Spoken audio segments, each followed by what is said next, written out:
Be Me, 23, and pretty sure I'm one of the good ones. Constantly on Twitter, calling out bad takes and cheering for social justice. My whole world is built on the idea that men have it easy and women are always fighting uphill battles. I spend a lot of time arguing with strangers online about feminism and equality. Think I know everything about how the world works, until a random comment on a thread sends me to a Wikipedia page with divorce court statistics. My brain short-circuits because the numbers are just plain wrong from my perspective.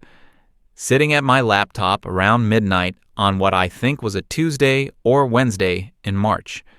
Just finished another heated debate about gender wage gaps with some guy who claimed women choose lower-paying careers.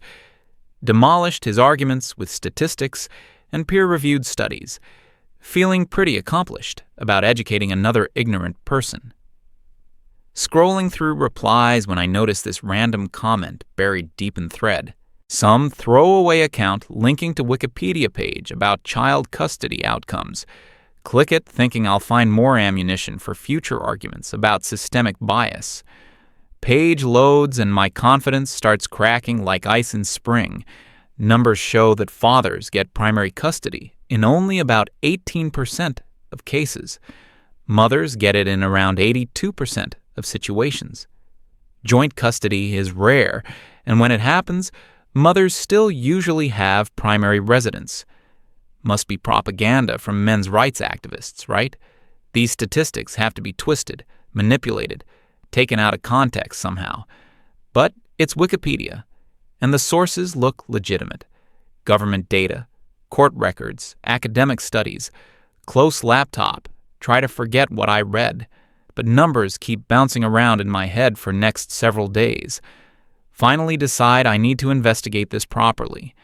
If I'm going to keep fighting for equality, I need to understand all sides. Start visiting men's rights forums and fathers' rights websites, expecting to find cesspool of angry misogynists and woman haters. Plan is simple. Document their lies, expose their hatred, write devastating blog post, create throwaway Reddit account, and start lurking in various subreddits. First few posts I read are exactly what I expected to find. Angry rants about evil ex-wives, bitter divorced guys blaming women for everything. Screenshot particularly egregious comments for my upcoming expose. Feel vindicated, like I'm uncovering the toxic masculinity I always knew existed. But then something weird starts happening over a course of maybe 2 weeks. Mixed in with angry posts are stories that don't match my expectations. Guys talking about their kids with genuine tenderness and love. Describing legal battles that actually seem pretty unfair when you read details. No screaming about women being inherently evil or inferior. Just tired, defeated-sounding men who desperately want to see their children. Still convinced most of it has to be manipulation and selective storytelling, though. Decide to engage directly, rather than just lurking passively. Want to ask probing questions. Catch them in contradictions. Expose the underlying misogyny I'm sure must be there. Start commenting and messaging users who shared particularly sympathetic stories. My approach is intentionally confrontational and skeptical at first, asking things like, "Okay, but what did you really do to make your wife leave? Are you conveniently leaving out the part where you were abusive or controlling?" Expecting them to get defensive, reveal their true, hateful nature. Most guys just answer my hostile questions calmly and thoroughly. Provide more details about their situations without getting angry.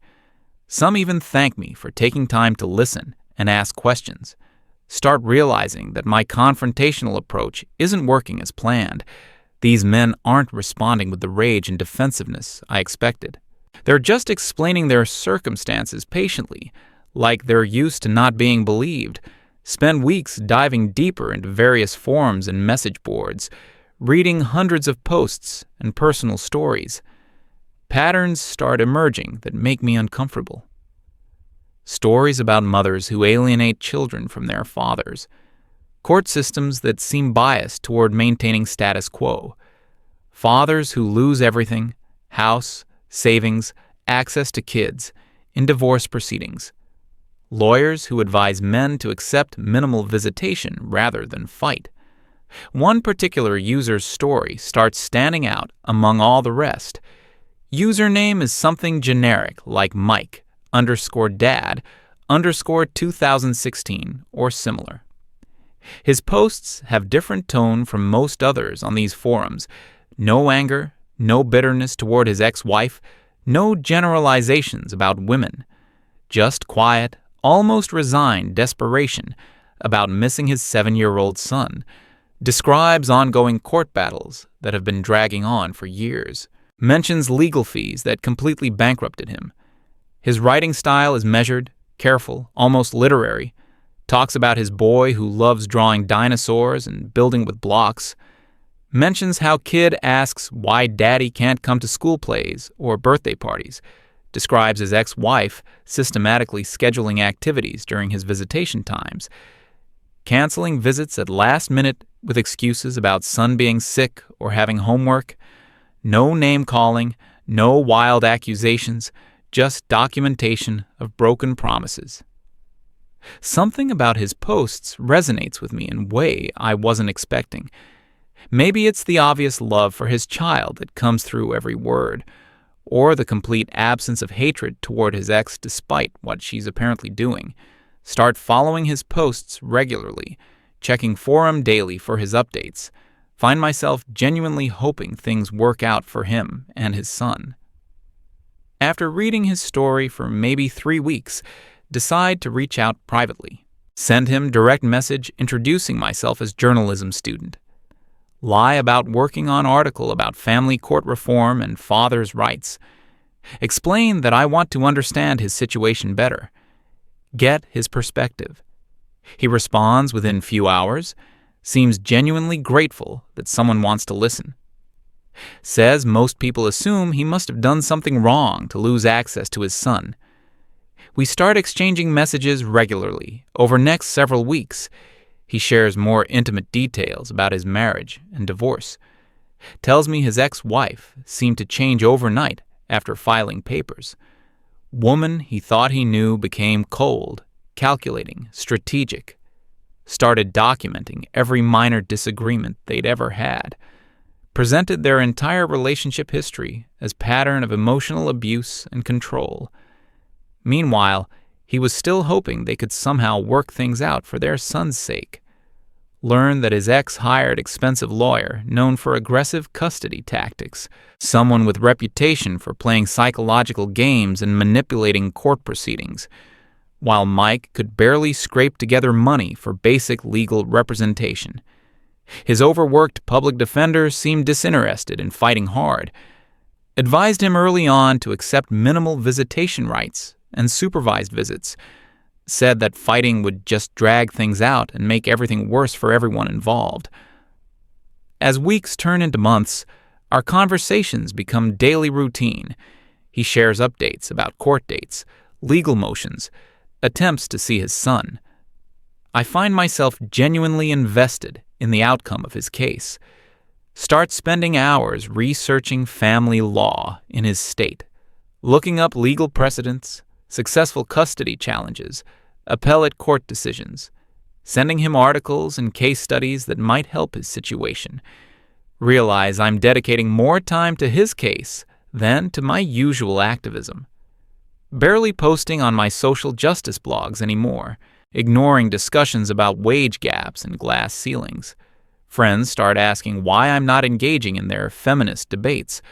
Don't know how to explain that I'm questioning fundamental assumptions about gender and power. Mike mentions that he finally has longer visitations scheduled. First time in months, he'll see his son for more than 1 supervised hour. Court-ordered overnight visit as step toward potentially expanded custody. Suggests we meet in person so I can help him organize legal documents. Hesitate at first, since I've never met anyone from internet before.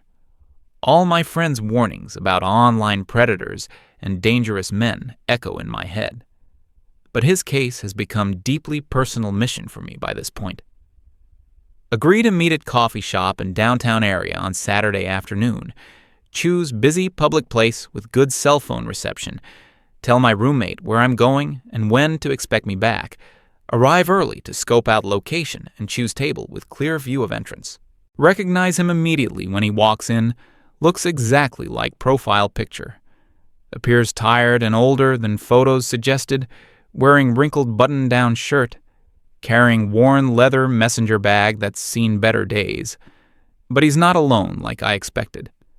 Small boy walks beside him, quietly holding his hand. Kid looks exactly like his father. Same dark hair, same serious brown eyes. Mike introduces his son, explains this is their scheduled Saturday visit. Only time and place they're legally allowed to spend together, unsupervised. Son barely acknowledges introduction, seems accustomed to meeting strangers. Watching them interact over next few hours fundamentally changes my perspective. Mike patiently answers endless stream of 7-year-old questions, helps his son sound out difficult words in coloring book, praises every crayon scribble like its masterpiece worthy of museum, gently corrects his posture when he slouches, reminds him to say please and thank you, ruffles his hair affectionately when boy shows off completed dinosaur drawing.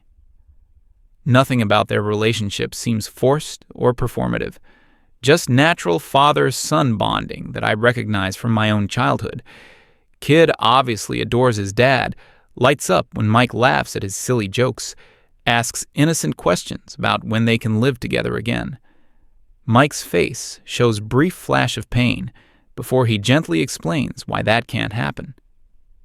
We spread legal documents across coffee shop table while son continues coloring. Mike methodically explains each court filing, every motion his ex-wife has submitted. Pattern emerges of systematic character assassination spanning several years. She documented every time he worked late to support family, twisted his dedication to providing financially into evidence of neglect and abandonment, portrayed his naturally quiet personality as emotional distance and unavailability. Notice how carefully Mike speaks about his ex-wife, even when describing her lies, refers to her respectfully as my son's mother or Alice, never uses derogatory language, never calls her crazy or manipulative, focuses on describing her actions rather than attacking her character or motives. Stark contrast to bitter, angry, divorced men I expected to encounter online. His son finishes elaborate drawing and proudly shows it to both of us. Picture shows stick figure family, mommy, daddy, and smaller child figure. All three holding hands in front of house, with big yellow sun overhead. Mike's eyes get slightly watery as he praises the artistic effort. Boy explains earnestly that he drew them all together like they used to be. Asks when they can live in same house again and be normal family. Mike kneels down to his son's eye level, speaks gently but honestly. Explains that mommy and daddy can't live together anymore, but promises that he'll always be his daddy no matter what happens. Tells him how much he loves him, how proud he is of his drawings and good behavior. Boy seems to accept this explanation with resignation beyond his years. Court date is approaching within next week or two. Mike asks if I'd be willing to meet few more times to help organize his defense. Spend several evening sessions over coffee going through evidence, help him write character statements, gather testimony from former colleagues, contact his son's teachers who can speak about his involvement in boys' education. Find documentation that directly contradicts several of his ex-wife's major claims. Learn more disturbing details about his ex-wife's legal strategy. She's claimed he has serious anger management and impulse control issues. Alleges pattern of emotional abuse and psychological manipulation. Describes fear for her physical safety during their marriage. Yet there are no police reports, no hospital visits, no witnesses to any incidents, no restraining orders filed during their years together. Mike shows me text message exchanges between them from recent months, her tone in private communications completely different from courtroom victim persona. Messages are calculated, sometimes cruel, often threatening. She explicitly uses access to their son as leverage in financial negotiations, threatens to keep boy away from father if Mike doesn't comply with her demands. Screenshots reveal deliberate campaign to alienate child from his father. Other evidence emerges that contradicts her abuse allegations.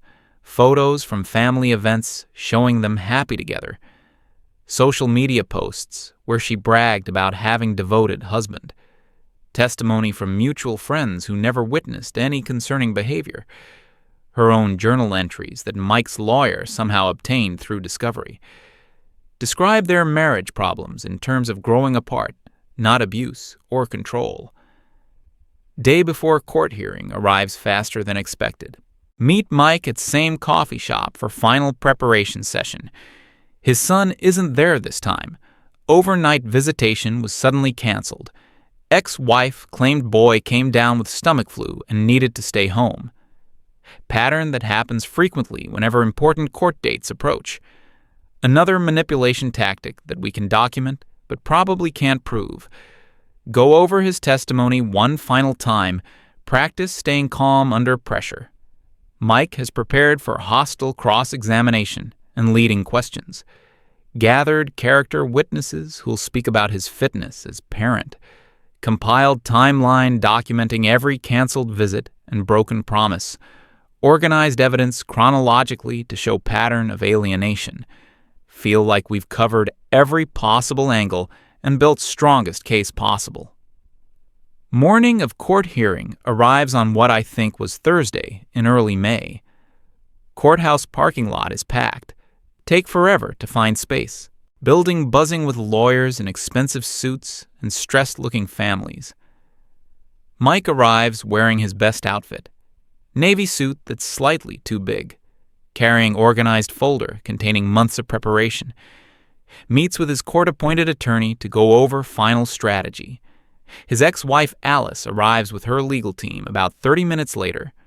Well-dressed woman in her late 20s who looks nothing like abuse victim. Confident stride, expensive clothes, professionally done hair and makeup. Flanked by high-powered lawyer in $1,000 suit. Sits at plaintiff's table like she owns the entire courtroom. Occasionally glances back at Mike with expression I can only describe as cold satisfaction. Proceedings begin with Mike's lawyer presenting their case methodically. Systematically addresses each accusation his ex-wife has made. Provides counter-evidence for every claim of abuse or neglect. Character witnesses testify about Mike's gentle nature and devotion to his son. Former neighbors describe him as patient father who was always playing catch in yard. Co-workers confirm he never showed signs of anger, stress, or instability at work. Feel genuinely optimistic as Mike's case unfolds over several hours. Evidence seems overwhelming in his favor. Testimony is compelling. Judge appears to be listening carefully, taking detailed notes. Asks several clarifying questions about timeline of events. Seems particularly interested in inconsistencies in Alice's abuse allegations. Nods approvingly when witnesses describe Mike's character and parenting abilities. Then opposing counsel begins their presentation, and everything changes. Completely different approach than I expected based on legal dramas. Barely addresses specific evidence that Mike's side provided. Instead, focuses on emotional appeals and sweeping generalizations. Talks extensively about protective maternal instincts and natural bonds. Emphasizes outdated tender years doctrine and importance of primary caretaker. Watch judge's demeanor shift dramatically during this presentation. Less note-taking, more nodding along with traditional gender role arguments. Opposing lawyer skillfully redirects focus away from documented facts toward assumptions about fathers being naturally less equipped for primary custody. Suggests that Mike's demanding work schedule makes him unsuitable parent. Implies that disrupting current arrangement would traumatize the child. Mike's lawyer objects repeatedly to these generalized statements, points out complete lack of evidence supporting opposing counsel's claims. Judge overrules most objections with barely concealed impatience, allows opposing counsel extremely broad latitude in their emotional arguments. Atmosphere in courtroom shifts perceptibly against Mike's position, can feel momentum swinging toward maintaining status quo. Alice takes witness stand for her testimony midway through second day, completely transforms into convincing victim persona, speaks in soft, trembling voice, occasionally wiping away strategic tears, describes years of subtle emotional abuse that conveniently can't be documented, claims Mike's naturally calm demeanor was actually sign of controlling, manipulative nature, portrays his obvious love for his son as unhealthy possessiveness and obsession. Her lawyer leads her through carefully rehearsed testimony, emphasizes her fear during marriage, her concern for son's well-being, describes Mike's work demands as abandonment of family responsibilities, suggests that his desire for increased custody is really about avoiding support payments, paints herself as protective mother trying to shield child from unstable father. Cross-examination reveals multiple inconsistencies in Alice's story. Dates don't align with documented evidence. Details change between tellings. Mike's lawyer catches her in several outright contradictions, but Judge seems completely uninterested in these factual discrepancies, more concerned with her emotional presentation than logical consistency, allows her to elaborate extensively on feelings rather than verifiable facts. Mike testifies on his own behalf during afternoon session, speaks calmly and factually about his relationship with his son, describes specific activities they enjoy together, building models, reading books, explains how Alice has systematically reduced his parenting time over months, presents clear evidence of her deliberate alienation tactics, talks with obvious genuine love about wanting to be present, involve father.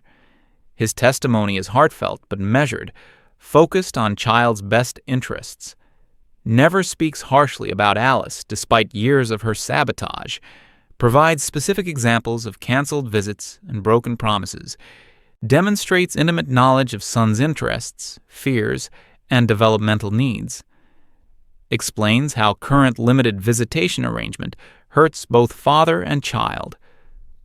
Opposing counsel's cross-examination is absolutely brutal to witness, tries every possible tactic to provoke emotional reaction from Mike, suggests his calm demeanor during testimony proves he's emotionally unavailable, twists his dedication to work into evidence of neglect and wrong priorities, implies that his desire for custody is selfish attempt to hurt his ex-wife, questions his fitness as parent based on living in smaller apartment. Mike maintains remarkable composure throughout hours of hostile questioning, answers every accusation honestly and directly without losing temper, never takes bait when lawyer tries to make him criticize Alice, stays focused on his son's needs rather than personal grievances against his ex. But I can see Judge isn't impressed by his measured, rational responses, seems to interpret his self-control as lack of passion or emotional connection. Closing arguments arrive after 2 exhausting days of testimony. Mike's lawyer methodically summarizes evidence presented, points out numerous contradictions in opposing testimony, emphasizes Mike's demonstrated fitness as parent and his son's obvious need for father, argues passionately that decisions should be based on facts rather than assumptions, reminds Judge of constitutional rights of both fathers and children. Opposing counsel delivers powerfully emotional closing argument, talks about protecting vulnerable mother and innocent child, warns about dangers of disrupting existing custody arrangement, appeals to traditional values and assumptions about maternal primacy, suggests that any change to current situation would traumatize the boy, uses language about natural order and biological imperatives. Judge recesses court to consider decision, asks both parties to return next morning. Mike and I sit in courthouse hallway for a long time without talking. He's completely quiet, hands folded in lap, staring at floor tiles.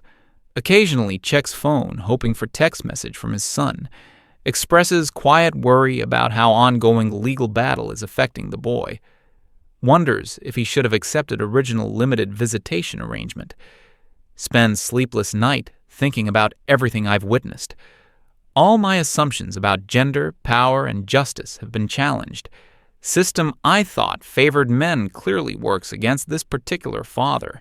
Woman I expected to support as fellow victim appears to be manipulating everything. Facts and evidence seem less important than emotional appeals and stereotypes. Return to courthouse next morning for final verdict. Mike looks like he hasn't slept, dark circles under his eyes. Alice appears confident and relaxed, chatting casually with her expensive lawyer. Courtroom fills with other families waiting for their cases to be heard.